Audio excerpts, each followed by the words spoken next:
Good afternoon, ladies and gentlemen. We are opening the fourth and final session of the conference of the workshop, Sustainability of Local Commons with the Global Value, the Case of Venice and its Lagoon.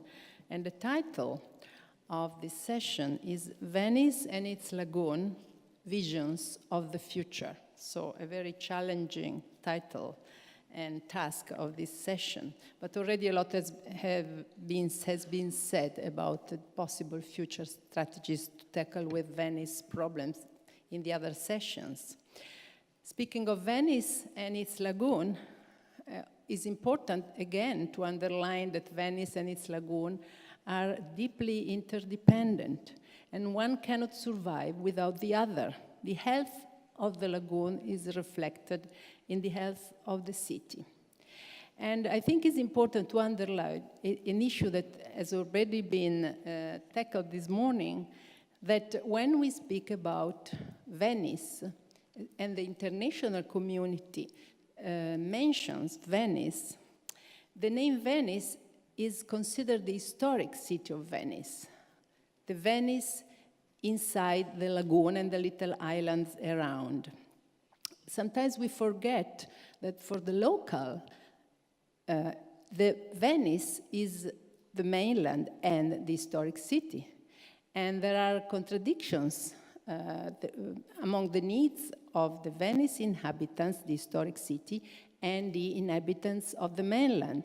We know that there is the population of the historic city, and a lot of Venetians live now in the mainland. And there is a duality that is very important to underline and to deal with. Sometimes the international community tends to forget that.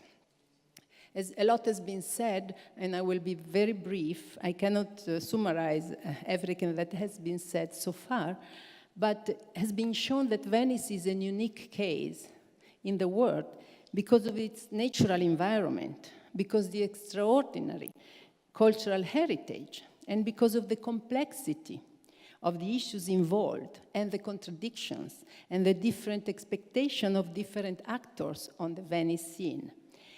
The many constraints that limits the political and administrative authorities in dealing with Venice problems.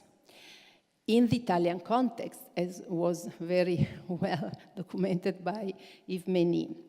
So new approaches are needed, and this conference wants to open the door for suggestions, for new suggestions for the future survival of Venice for the future generation. A lot of issues has been raised already. The tourism issue, the need of taxation of tourism, the need of regulating the tourism and to bring young people in Venice, the need of social housing, and a lot of other issues are already on the table. As been said already when we were dealing when Yves Meny was dealing with the governance, with some hypotheses of models of governance for Venice, that this is important, that we cannot forget, again, that Venice, the historic Venice and the mainland are interconnected, are the same city. So if there is possible to think of an authority who deals with the historic city, has to deal also with the mainland, and that the center of Venice, the historic city, can survive if the mainland is valued. This is a very important issue. Today, we will focus on two of the main threats that challenge the Venice survival. The first one is the water, and the second one is tourism. The water is an incredibly dangerous threat for Venice, and today Pierre Vellinga will deal with the problems. The unstoppable sea level rise. He will show how the sea level rise is a real danger. If the water is Venice is flooded again, and if Venice disappears, the historic city of Venice disappears, everything which has been said today is meaningless, because there will not going to be any more historic Venice. And the other issue, the other important challenge is tourism. A lot has been said, but more, we are expecting to hear more on the tourism issues.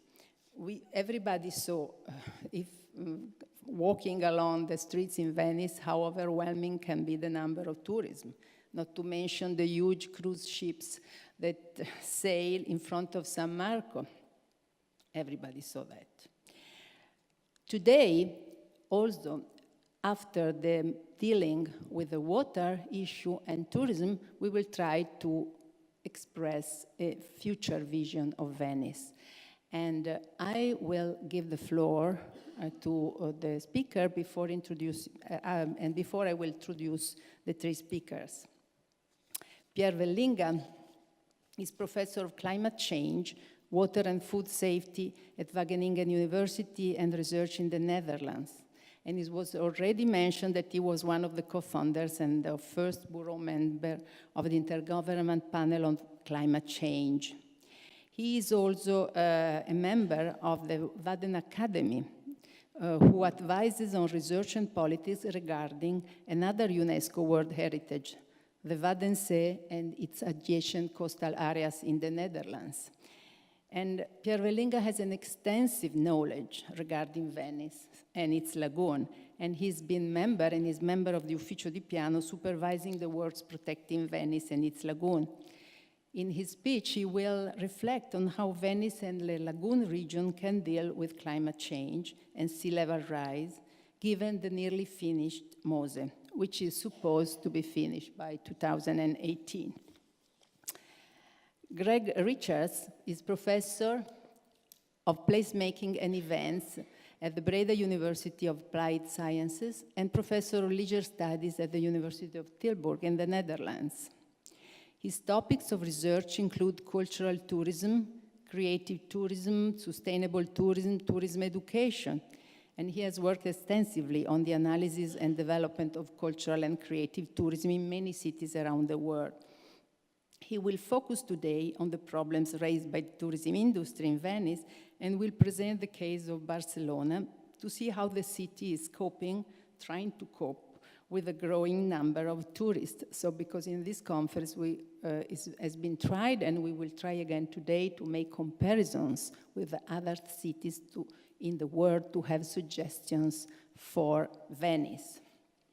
And Charles Landry, at my left, urbanologist and writer, is a speaker, an author, an innovator, and he is an international authority in the use of imagination and creativity in urban change. He is best known for his book, A Creative City, a Toolkit for Urban Innovators.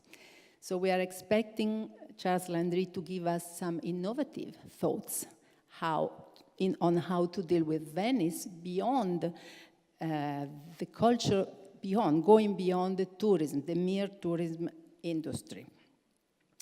I now